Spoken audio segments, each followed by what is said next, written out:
We got about 30 minutes for me to go over these 7 stages of new to help you understand where you are as well. Because yeah, you know you're not new, but now you're like, but I am at the very forefront of whatever this is, whatever it is that I'm doing, whatever skill, whatever opportunity, whatever business, I'm at the very forefront of it. So yes, I might in my head not be new, but I still don't know anything. I still haven't built any skills. I still don't, I haven't made any money yet, or I haven't gotten whatever reward or whatever it is that you need, right? And that's where the 7 stages new comes in at.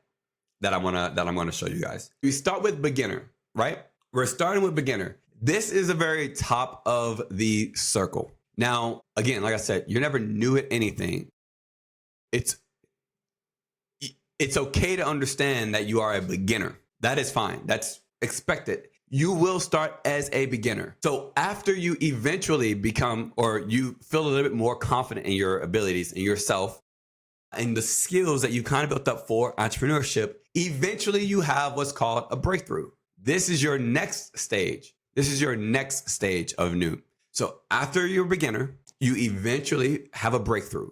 Now, what is a breakthrough? A breakthrough is where you have small success, small but meaningful success. Have small but meaningful success, right? You broke through that first barrier of being a beginner. You now feel like, okay, I can do this. So what I mean by that is once you've had your small breakthrough, you are going to hit a wall. You're going to hit a wall. That is the only next step of this process, a wall. Now, obviously, nobody wants to hit a wall, right?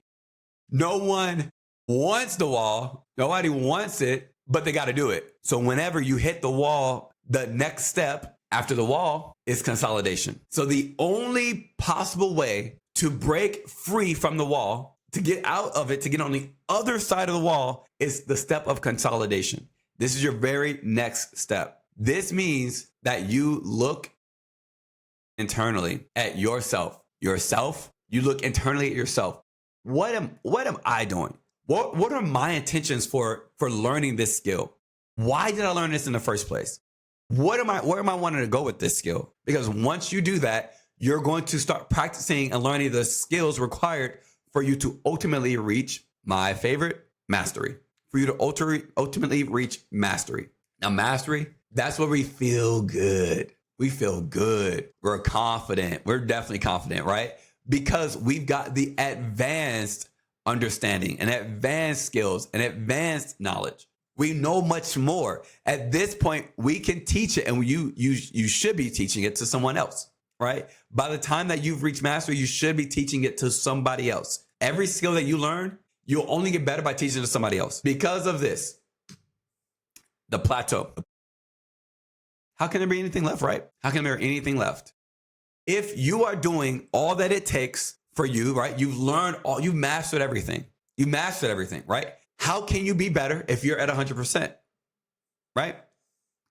If this is you, this is as high as it goes. This is as high as it goes. That's it. Now, a lot of people get plateau and the wall confused. Let me give you the key difference. The wall, nothing's working. No money, no success, no change. Plateau, well, you've already got the skills required to make things work. So your processes are working. Processes are working.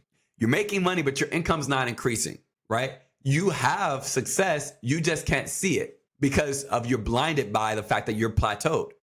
And there is also no real change here. No real change here. So that's the plateau. But people get these two so confused because after mastery, they reach the plateau and they're like, I'm at a wall. I can't break through. I cannot figure out what I'm doing wrong.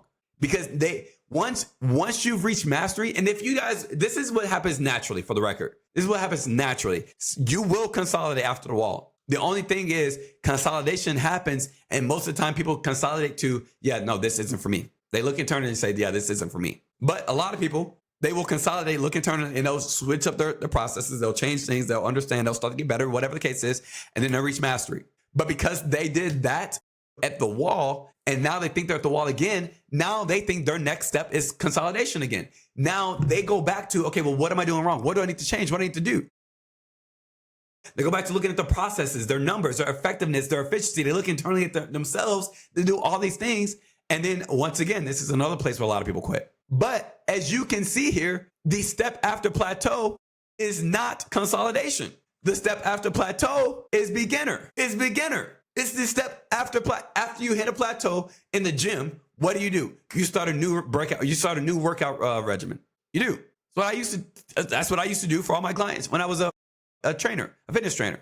You need to start something new. You need to now start a new skill. That's the only way to break out of the plateau, so that way you can increase and your income can increase, your business can grow. Is the only way. You cannot. Consolidation isn't going to do anything because you've done everything you needed to do in order to reach mastery of that skill. So guess what? Now you pick a new skill that you need to go and learn.